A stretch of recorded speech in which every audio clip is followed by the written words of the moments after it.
Hey guys, it's Stanley again. This is going to be a special video. I'm going to tell you the story of how a big YouTuber ignored me, and I will definitely not be petty. My cat is staring at me judgmentally.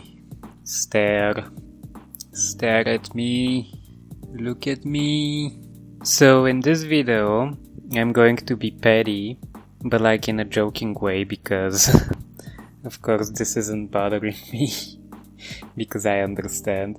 But I did this video that you're seeing right now on the screen, and I sent it to Creepshow Art Shannon, and she hasn't used it and I don't think she will because it was a while back, and I am going to be very salty about it, even though I understand that she's probably very busy and her DMs are probably flooded by people sending her stuff. Her business email is probably flooded by art that people have done. So I decided to post the art on my own channel.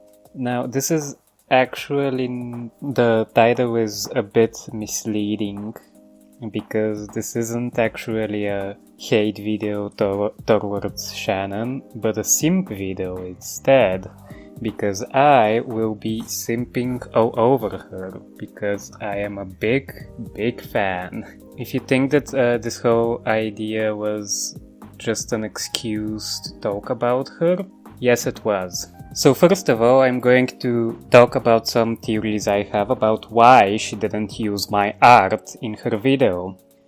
The first one being that this video I've made for her is heavily edited in a bad way, because it used to be like an hour, actually a few hours long, and I sped it up, decreased the quality exponentially, and basically made it look like this. The way you see it on the screen. The quality isn't really good, so I understand why she wouldn't wanna feature that. Personally, I am kind of ashamed of featuring it on my channel. My second theory is that my video might not really be all that interesting because I am using a mouse to color in an already done line art, but I'm not really positive on that one. I don't know. And my third theory, which is the most plausible one, is that the video got lost in her DMs and she couldn't really find it and use it. Because she did advertise her email on a live stream, I think. It was actually kind of difficult to find because there was this one particular instance where she mentions her business email to which people can send videos, because I think she doesn't advertise it as much, so she doesn't get flooded by videos. But still, she probably gets a lot of videos sent her way. She is a pretty big YouTuber. She's actually also one of the people who got me to start my own channel. I know she gets that a lot. She gets told that a lot, that people were inspired by her to make their own channels. I was inspired by her and also a friend of mine from DeviantArt. Her name is she goes by Grimmy Jaggers here on YouTube. You can go check her out. My 10 subscribers. Thank you for 10 subscribers. But yes, I say a lot of in my videos, FYI, and I edit most of those out, but some of them can't be edited out and you can hear them.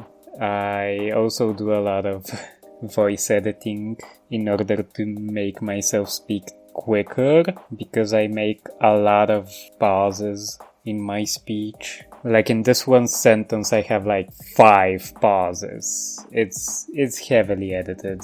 I also record my voice on my phone microphone, and that's why the quality is so bad. So hopefully I will be more professional in the future. The fact that I have a very, very, very heavy Bulgarian accent does not help me in that regard. Now that I went on that tangent, let's talk about the elephant in the room.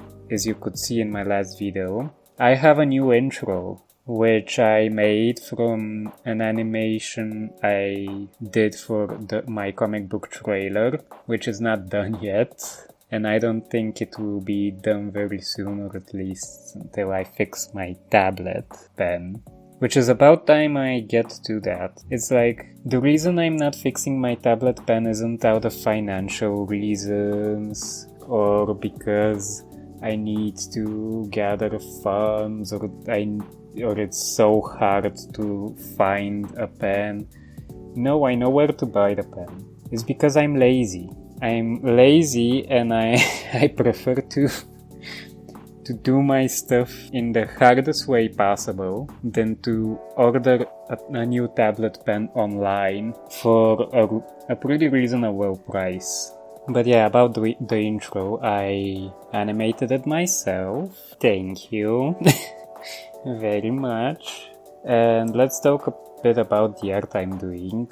This is a character of mine. His name is Simon. He's a witch boy, like a witch person. He does magic. He's 16. He studies in a Catholic school. He's bullied a lot for his semi-satanic background. Like, it's not fun being a semi-satanic person with magical powers in a Catholic school. He's also one of my oldest characters and one of the angstiest one of them all.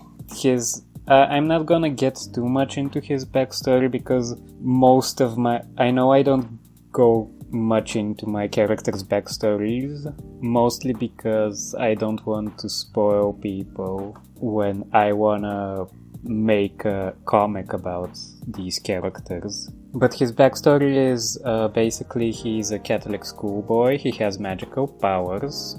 His magical affinity comes from the fact that he's a sort of conduit for this magical race of primordial gods. His soul is basically the soul of one of those primordial gods, but he's in a human flesh body. It's sort of like an experiment done by Shadowy Corporation, which deals with both technology and mysticism. So this Shadowy Corporation kind of created him in a way in order to bring back these primordial gods.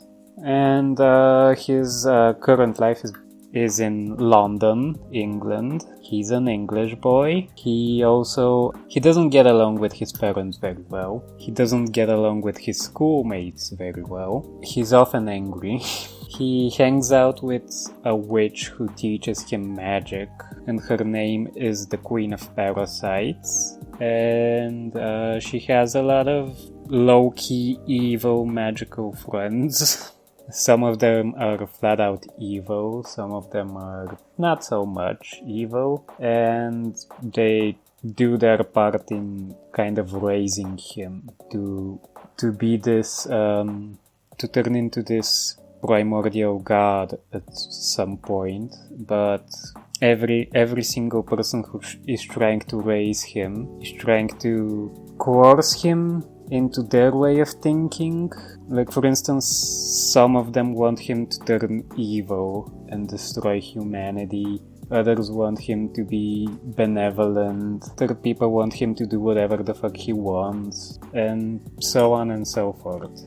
And he's constantly being pulled into other directions when he doesn't really know what being who he is means. You might ask if this is a projection for my own personal feelings about life, and I probably, but not these days. It's more like a reflection of my way of thinking when I was younger, when I was about 16 probably, or 17 or 18.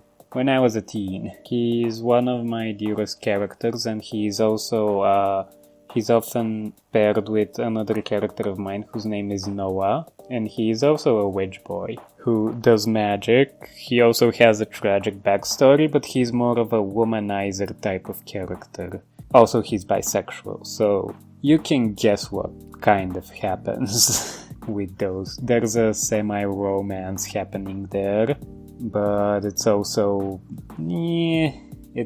it's kind... Usually in my stories, romances kind of happen, but kind of don't. There's problems, there's stuff happening. 10 out of 10 times the romance is not going to actually happen, which is also a kind of a reflection of my relationship with Creepshow Art. I sent her my love and affection in the form of a video, and she doesn't use it in her video, which I guess choices. I'm joking, of course. She can... I understand. I'm honestly just looking for excuses to talk about her because I like talking about my inspirations for starting a channel, so much love to her and her great husband, and a lot of thank yous to her for inspiring me to put myself out there more. So basically this is a rambly video. This is the premise of this current video situation. I am probably going to end this right now. I don't know how much of the Speedpaint you've got left, but I can imagine it's not a lot. I shortened the video quite a lot. I'm going to end this with, again, thank you to Shannon. And also follow me at my social media. It's in the description below. Thank you very much. I will see you in the next video I make. I have no idea what that'll be about, but I probably have a little idea about it. We'll see. Follow me. Okay, thank you for watching, and goodbye.